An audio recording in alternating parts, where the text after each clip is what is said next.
Évoquer une anecdote vieille de 150 ans, presque année pour année.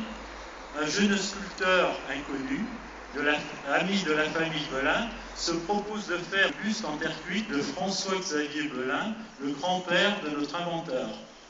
Ce buste est au musée à Colmar. Mais alors qu'il s'attendait à se voir représenté avec sa robe de très grand avocat qu'il était, le jeune sculpteur le représente malicieusement dans son habit de commandant de sapeurs-pompiers. Ce jeune sculpteur n'était autre que Auguste Bartholdi, Estelle Sermoli. Nous vous remercions d'avoir osé relever ce défi. Nous vous souhaitons une carrière aussi brillante que votre prédécesseur. Je vous annonce quelques festivités présentes et à venir pour commémorer le cinquantenaire de la mort d'Édouard Belin.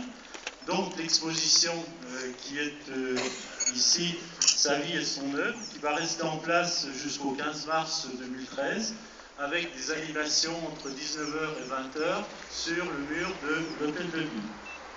Du 18 mars au 5 avril, patronnée par le lycée Belin, cette exposition sera visible à la galerie commerciale Cora. Le mercredi matin 3 avril 2013, au lycée Pontarchet, dans le cadre de l'AMOPA, Amicale de l'Ordre des Palmes académiques, se tiendra une conférence sur Édouard Belin.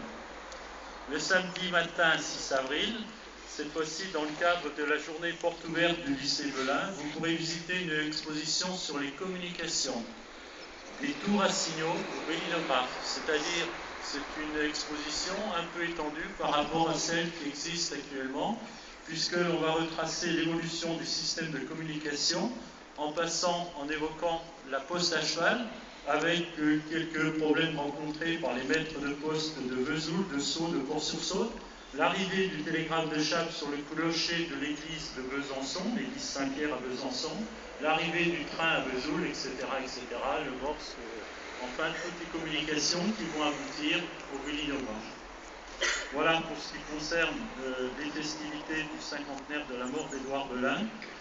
Au mois de septembre, donc, il y aura la commémoration du cinquantenaire du lycée Belin. Et pour ça, je laisse la place à M. Vallon.